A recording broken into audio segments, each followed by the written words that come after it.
자, 오늘은 플라토에 대해서 뭐 궁금하신 거라든지 아니면 좀 얘기 나누고 싶은 것들이 있으면은 계속 좀 올려주시고요. 좀 편안하게 오늘은 플라토에 대해서 좀 질문들을 대답을 하도록 하겠습니다. 자, 그러면 이제 준비된 질문부터 할게요. 먼저 제가 이렇게 만들어 놨어요. 요즘에 코로나로 저희도 이제 재택근무를 많이 해서 제가 이거 자르느라고 이게 좀 약간 거칠거칠 하거든요. 이해해 주시고. 자, 먼저 첫 번째 질문은 4세, 5세도 엄마와 함께 시작해도 될까요? 이런 질문입니다. 보통 6세부터 저희가 시작을 하는데 4세, 5세가 시작을 해도 될까 안 해도 될까? 이 질문이 되게 중요한 질문인 것 같아서 골랐습니다.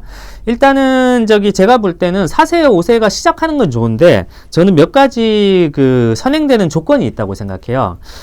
사실 플라토는 한글은 몰라도 됩니다. 한글은 몰라도 엄마가 옆에서 읽어주고 문제를 설명해주면 충분히 풀 수 있는 교재거든요. 도형이고 그림이 많으니까.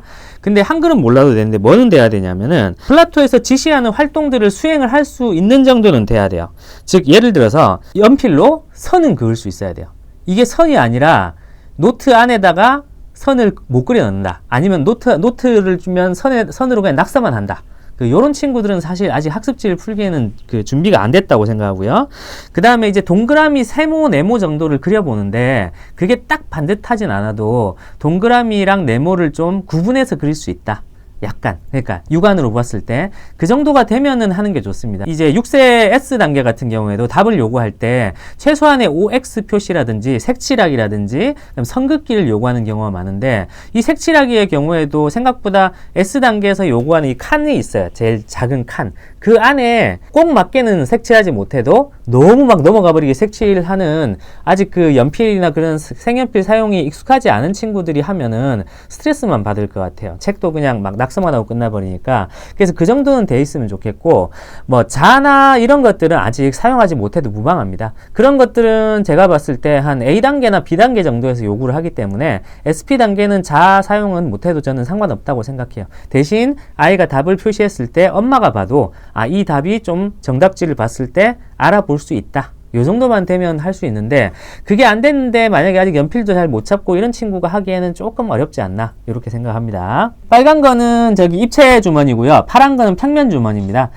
플라토로 치면은 1권, 2권이 평면이고 보통 3권, 4권이 입체인데 그렇게 두 개로 좀 나눠서 구성을 했습니다. 플라토 주머니 사용법에 대해서 좀 자세히 알고 싶다. 요거는 저희가 이제 하도 많이 받는 질문이라서 플라토 주머니 사용법은 저희가 동영상 같은 걸 찍어서도 좀 많이 만들어 놨고요. 온라인 수업 같은 데서 이 플라토 주머니나 그 다음에 액트북의 활용법을 갖다가 하기도 하거든요. 도치맘에 100% 다 공유가 되진 않을 텐데 저희 자체 카페에 오시면은 만나보기 좀 쉬우실 것 같아요. 6세인데 거울에 비친 도형을 좀 어려워한다. 다음 단계에 넘어가도 될까요? 거울 문제는 거의 100% 다 틀린다. 뭐 요러면은 다음 권으로 넘어가는 건 좋은데 거울이 나중에 또 나온다든지 대칭이 또 나오거든요. 좀 더 높은 단계에서.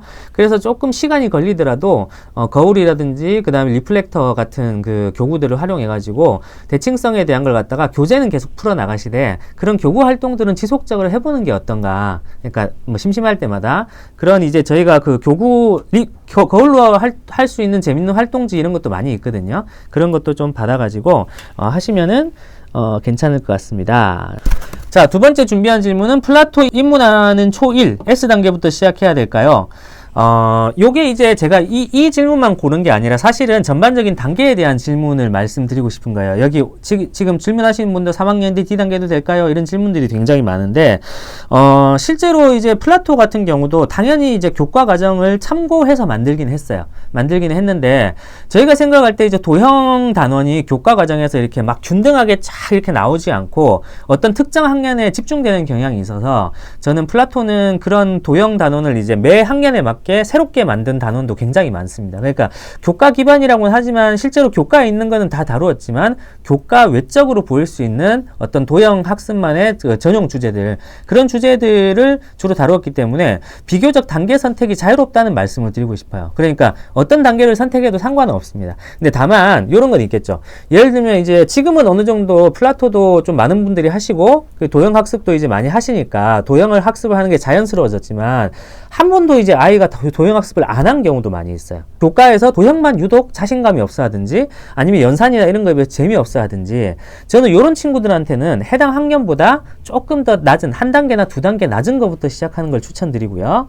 그 다음에 나는 이 애는 잘하는 것 같은데 다들 한다니까 도형도 한번 해보고 싶다. 또는 되게 굉장히 중요한 건데 연산학습지만 하니까 너무 지겨워해서 도형을 좀 해보고 싶다. 이럴 때는 해당 단계부터 먼저 테스트를 해보시고 그거에 대한 반응을 보시고 잘한다 이러면 빨리빨리 거기부터 넘어가시고 거기서 조금 이제 좀 어려움이 있다. 어려움이 있으면은 그 앞 단계를 하시고 보통 지금 플라토 푸는 친구들에 대한 데이터를 보니까 보통 6세 정도에 시작을 해서 쭉 플라토가 푸는 속도가 빠르거든요. 빠르기 때문에 3학년 정도에 완북을 하는 케이스가 제일 많은 것 같아요. 3학년에 4학년에. 그래서 그 정도 속도가 일반적인 속도라 보시면 되고 그거는 이제 저희가 재학년에 풀어라라고 꼭 이제 의도한 책은 아니기 때문에 아이가 교재에 흥미를 붙이고 자신 있어 하면 얼마든지 선행을 해주셔도 돼요. 다만 이제 선행을 하는 데 있어서 중간에 이제 어떻게 해야 되나 이런 부분들은 또 이제 다른 질문에서 제가 또 말씀을 드릴게요. 아이가 한쪽씩 더 하고 싶어 한다. 뭐 한쪽씩 더 하고 싶어 하는 건 아주 좋죠. 근데 뭐 아이가 뭐 한 권을 한 자리에서 다 풀고 싶어 한다 이런 건 좀 지나치지만 조금씩 더 하는 건 아주 좋습니다. 초3 건 어려워 보이는데 2학년 건 하기 싫다. 어떻게 할까요? 자, 요 경우에는 1학년 걸 추천드리지만 이건 농담이고요. 일단은 초3 거를 한번 시켜보시죠. 그러면 시켜보시고 어려워한다 그러면 그 친구가 이제 C단계 너무 어렵구나. B단계를 내가 하겠어. 아니면 이 문제집은 나한테 너무 어려워. 다른 책을 좀 추천해주세요. 이렇게 할 수 있으니까 어려워 보이는 게 이제 일단은 그냥 딱 봐서는 C단계가 실제 좀 어렵긴 하거든요. 그러니까 한번 풀어보시고 아이의 이제 그것대로 한번 해보시고 나서 하는 게 좋을 것 같습니다. 빨강도형 얘기 나오네. 빨강도형과는 어떤 차이가 있을까요? 네, 빨강도형은 CMS 출판에서 나왔고요. 저희는 C2M 에듀에서 나온 책이고요. 빨강도형이 나중에 나왔죠. 요즘에 저도 빨강도형에 대한 질문을 제가 많이 받는데 저도 근데 빨강도형 잘 몰라요. 빨강도형도 되게 도형 교재로서 되게 좋은 교재고 그리고 지금까지는 플라토밖에 없어서 플라토를 풀다가 다른 걸 더 풀고 싶어요 하는 질문에 대해서 저희가 이제 딱히 드릴 말씀이 없었는데 혹시 도형학습 이렇게 좋아하고 하는 친구들은 그런 빨강도형 같은 다른 도형학습지를 또 푸는 것도 좋고 우리 친구들 입장에서는 선택사항이 넓어졌다는 게 굉장히 좋은 일이죠. 액트북 얘기가 나왔는데 액트북은 구매를 안 했는데 액트북도 필요할까요? 플라토란 책을 처음 기획할 때 있어서 액트북이나 교구가 없으면 안 되는 교재로 만들지는 않았어요. 즉 처음에는 교재만으로 충분히 도형학습이 가능하다라고 했고 근데 교재를 하다 보면은 여러 가지 이제 잘 안 되는 부분이 있잖아요. 어떤 주제에 있어서 딱 막힌다. 근데 이게 만약에 예를 들어 쌓기나무다. 이런 친구들 같은 경우는 당연히 교구가 필요하겠죠. 그래서 교구가 쌓기나무가 있으면 좋지만 도형 교구가 전혀 없는 분들을 위해서 저희가 도형 교구를 좀 저렴하게 여러 개 묶은 플라토 주머니를 준비했고 액트북도 마찬가지로 이런 여러 가지 이제 저희가 그 플라토에 나와 있는 그 문제 쓰는 뭐 전판이라든지 그다음 모는 종이라든지 그다음에 구멍 뚫기라든지 이런 걸 집에서 준비하시고 가지고 있을 수 있다. 그리고 아이가 그런 연습이 필요하지 않을 만큼 잘한다. 이러면 액트북이 필요가 없습니다. 근데 그게 아니라 그런 걸 좀 준비해 주기도 그렇고 애가 이 두 페이지에 있는 이 활동만으로는 조금 부족하다. 이런 활동은 좀 더 만들어서 재밌게 해보고 싶다. 이런 경우에는 보조할 수 있는 게 액트북이니까 아이의 현재 어려워하는 주제나 상황에 따라 가지고 이렇게 하시면 좋을 것 같아요. 이 단계에 대한 질문들 계속 나오거든요. 자, 초등 과정에서 SP와 AF까지 어떤 차별점이 있을까요? 라고 얘기했는데 이게 상당히 어려운 질문이죠. 근데 많은 분들이 특히 1학년 친구들이 아니면은 6세 친구들이 굳이 SP를 해야 되나 A 단계로 들어가야 되나 이것 때문에 아마 물어보시는 것 같아요. 근데 이제 제가 말씀드리는 거는 저는 이제 SP부터 항상 순서대로 집필을 하는 편이니까 근데 처음에 기획을 잡고 SP는 다른 어떤 책에서도 없는 커리큘럼을 만드는 게 굉장히 힘들었어요. 왜냐면은 그 도형에 대한 누리과정이 있긴 한데 누리과정도 사실은 저희가 그 초등 1학년 1학기, 1학년, 2학기 여러 가지 모양 그 단원하고 크게 다르지 않거든요, 내용이. 그래서 그런 부분 이전에 어떤 걸 구성해야 될지 아이들이 갑자기 1학년 때 딱 들어갔을 때 이 도형이란 걸 그냥 재미없는 모양 중에 하나네라고 인지하지 않고 그냥 선을 그리고 점을 그리는 것부터 최초에 이런 것들이 다 도형이야 라고 인지하는 목적으로 저희가 만들었기 때문에 SP 단계는 아무래도 좀 독특한 커리큘럼이 있어요. 그래서 이제 제가 말씀드린 건 독특하다 이제 자랑이 아니고 SP 단계는 그래서 유아라고는 하지만 저는 사실은 처음 플라토를 입문하는 친구들은 좀 했으면 좋겠다는 욕심이 있어요. 그래서 우리가 도형에 대한 기초가 과연 초등 1학년 때 시작하는 게 기초냐라고 하면 저는 그게 아니라고 봐요.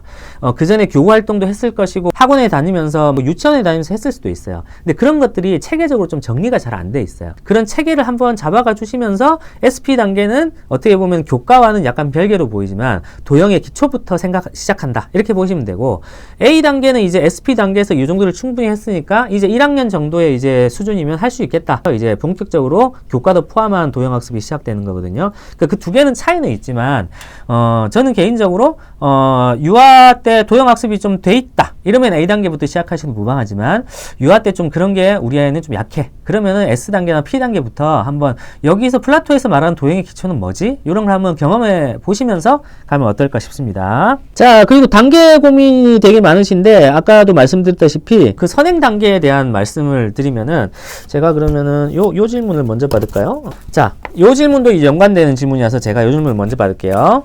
자, 즉, 아직 입학 전인데 B단계까지 끝났어요. 진도를 이어나가야 하나요? 복습을 해야 하나요? 자, 요 경우에는 제가 이 질문에 대한 딱 이거다라고 답변을 못 해드리는 게 너무나도 많은 사례가 있어서 어느 정도 원칙만 좀 정하면 될 것 같아요. 시작하는 단계는 그 해당 학년이나 해당 학년 하나 또는 두 개 정도 단계에 맞춰서 아이들의 수준에 맞게 시작을 하면 된다고 말씀드렸고, 근데 애들이 하다 보면은 좋은 경우는 애들이 막 재밌어요. 그리고 되게 아이들이 좀 도형에 대한 자신감을 가지면서 빨리 갈 수 있어요. 그럼 빨리 갈 때 어떻게 해야 되느냐, 요거죠. 어디까지 해야 되느냐.